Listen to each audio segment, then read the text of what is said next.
ध्यान दो, घंटा लग जाने दो। एडवर्ब क्रिया विशेषण। देखो पार्ट्स ऑफ स्पीच में क्रिया विशेषण एक ऐसा टॉपिक है जिसके बारे में शायद बहुत कम बच्चे जानते हैं। 2-3 वाक्य लिखे हैं, क्रिया विशेषण से रिलेटेड है, मैं आपको बता देता हूं इसमें क्या इंटरेस्ट है।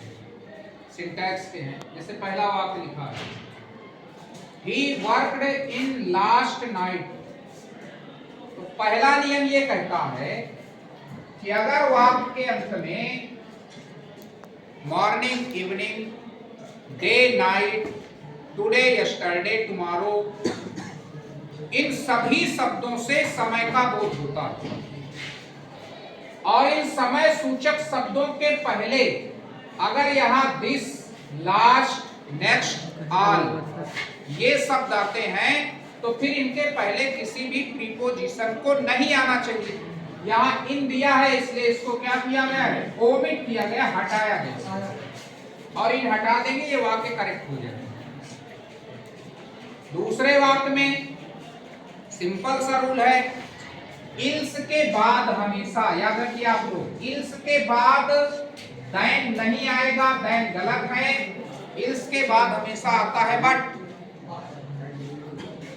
तीसरा है he has not done his duty already। already means होता है पहले से, पहले ही। अगर अफर्मेटिव वाक्य है तो आपका ऑलरेडी सही है, लेकिन अगर वाक्य निगेटिव हो जाए या इंट्रोगेटिव हो तो ऑलरेडी के बदले में येट आना चाहिए। तो यहाँ ऑलरेडी के बदले में अगर हम येट कर देते हैं तो वाक्य सही हो जाता, क्योंकि ये वाक्य निगेटिव है, निगेटिव में ऑलरेडी गलत है।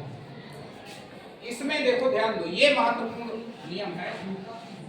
यहाँ 2 शब्दों का वर्णन किया गया इसमें, टू और इनफ।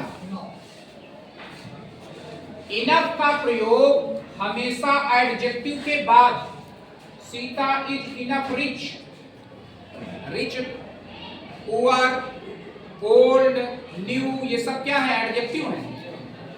इनफ का प्रयोग हमेशा एडजेक्टिव और एडवर्ब के बाद, और टू का प्रयोग, TOO, इसका प्रयोग हमेशा एडजेक्टिव या एडवर्ब के पहले होता।